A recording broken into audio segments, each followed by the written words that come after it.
Perang antara Johor dan Jambi pada abad ke-17 disebabkan oleh beberapa faktor, antaranya berkaitan dengan sejarah, hubungan perdagangan dan ketegangan politik. Johor dan Jambi memiliki sejarah yang panjang yang awalnya Johor berperanan dalam pembentukan Jambi sebagai kesultanan. Namun pada awal abad ke-17, persaingan pengaruh dan dominasi maritim telah muncul antara kedua kerajaan tersebut. Meskipun demikian, hubungan antara Johor dan Jambi pada awalnya cukup baik, dengan keadaan ekonomi Jambi yang kuat menjadikannya sumber ekonomi yang berharga bagi Johor. Namun, ketika kedua-dua kerajaan berupaya memperluas kekuasaan dan pengaruhnya, ketegangan mulai meningkat. Hubungan dan perselisihan perdagangan merupakan faktor penting dalam perang antara Johor dan Jambi. Kedua-dua kerajaan tersebut sangat terlibat dalam perdagangan rempah dan perselisihan mengenai kawalan atas pelabuhan-pelabuhan utama dan jalur perdagangan menyebabkan meningkatnya ketegangan. Salah satu perselisihan tersebut adalah mengenai hak menguasai Tungkal, sebuah pelabuhan sungai di pedalaman Jambi. Johor ingin menuntut balik wilayah Tungkal yang asalnya milik Johor daripada kerajaan Jambi pada tahun 1629. Namun Sultan Pangeran Jambi tidak menghiraukannya kerana wilayah itu telah dihadiahkan kepada isterinya. Tetapi penduduk Tungkal tetap mahu berada di bawah Sultan Johor dan keluar daripada jajahan Jambi. Ketegangan dan persaingan politik juga antara faktor peperangan antara Johor dan Jambi. Ketika kedua kerajaan berusaha memperluas kekuasaan dan pengaruhnya, mereka semakin sering berkonflik satu sama lain. Johor yang sebelumnya merupakan kekuatan dominan di wilayah tersebut melihat kemunculan Jambi sebagai saingan, sebagai ancaman terhadap kekuatannya sendiri dan berusaha untuk menegaskan dominasinya. Sementara itu Jambi yang semakin berani kerana kejayaan ekonominya berusaha menentang kekuasaan Johor dan menjadikan Jambi sebagai pemain utama di wilayah tersebut. Perang antara Johor dan Jambi pada abad ke-17 diakibatkan oleh beberapa peristiwa yang menyebabkan meningkatnya ketegangan antara kedua kerajaan tersebut. Salah satu faktor utama adalah pakatan Jambi dengan Belanda yang memberi mereka kekuatan ekonomi dan ketenteraan yang ketara. Belanda menubuhkan pejabat POC di Jambi pada tahun 1616 yang memungkinkan mereka mengendalikan perdagangan lada dan memberikan pengaruh terhadap kesultanan. Johor di sisi lain sedang memperluas kekuatan ketenteraannya dan berusaha untuk menegaskan dominasinya di wilayah tersebut. Faktor-faktor ini pencetus konflik antara kedua kerajaan ini.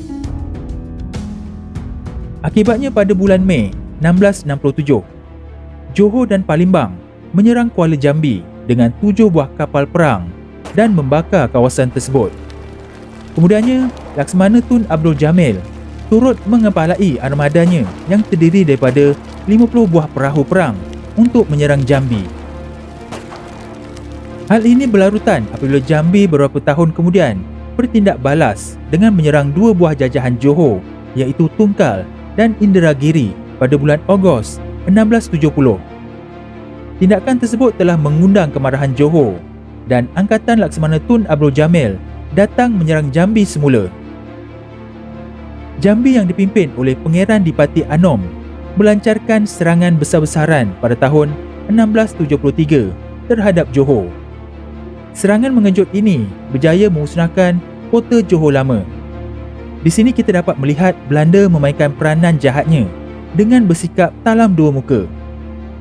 Sebelum ini, dalam Perang 1667, mereka memihak kepada Johor. Tetapi dalam perang besar ini, mereka memihak kepada Jambi pula. Di sinilah bermulanya penjarahan yang besar dalam sejarah peperangan kerajaan Johor di Semenanjung. Malah, penjarahan yang berlaku di Johor juga barangkali hampir sama hebat dengan apa yang dilakukan oleh Portugis terhadap kota Melaka dulu. Jambi berjaya menjarah banyak harta benda dari Johor.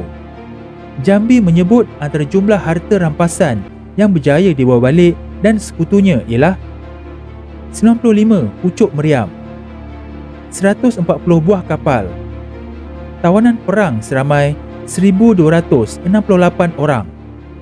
Pelbagai jenis senjata api berupa istinggar, pemuras, lela dan lain-lain, dan 4 tan emas. Emas-emas berkenaan bukan sahaja diperolehi dari istana sultan, tapi juga dirampas daripada para pembesar, orang-orang kaya, para pedagang serta rakyat kota Johor lama. Perang antara Johor dan Jambi pada abad ke-17 pada dasarnya merupakan persaingan pengaruh dan dominasi untuk menguasai jalur perdagangan laut. Perang tersebut berlangsung selama 8 tahun dan perang ini terjadi antara pasukan Johor yang dipimpin oleh Sultan Abdul Jalil Shah III dan pasukan Jambi yang dipimpin oleh Pangeran Dipati Anom. Pertempuran tersebut terjadi di darat dan laut dengan kedua belah pihak menggunakan taktik ketenteraan yang berbeza untuk mencapai kemenangan. Serangan pada 1679 ialah serangan terbesar yang dilancarkan oleh Johor pada Jambi. Johor telah mengumpul kekuatan besar iaitu sebanyak 300 buah kapal perang untuk menyerang Jambi. Angkatan ini diketuai oleh Laksmana Tun Abdul Jamil. Sementara pasukan Jambi telah mendapat bantuan daripada Belanda dengan memberi persenjataan dan dana untuk Jambi.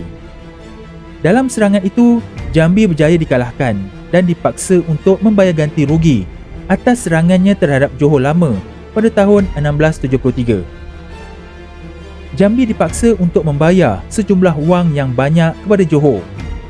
Selain itu, Jambi juga diarah untuk kembalikan semula sejumlah emas 4 tan yang telah dirampas mereka dalam perang 1673. Tetapi kerajaan Jambi tidak mampu untuk memenuhi permintaan itu dan sebagai pendahuluan, Pangeran Jambi telah memberikan 2 pucuk meriam besi, 3 kati emas dan duit sebanyak 3,000 selain membebaskan tawanan yang dibawa dari Johor dalam perang 1673 dahulu.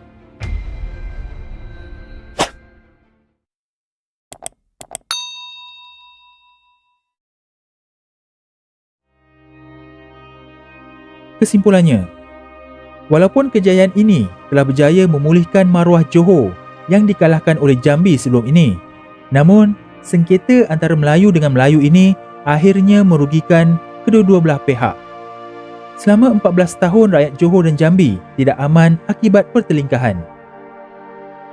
Sejarah mencatatkan betapa kedua-dua kerajaan ini menerima kerugian besar daripada persengketaan ini. Sejarah perang ini menjadi peringatan akan pentingnya memahami konteks sejarah dan kerumitan konflik serta kesannya pada jangka panjangnya.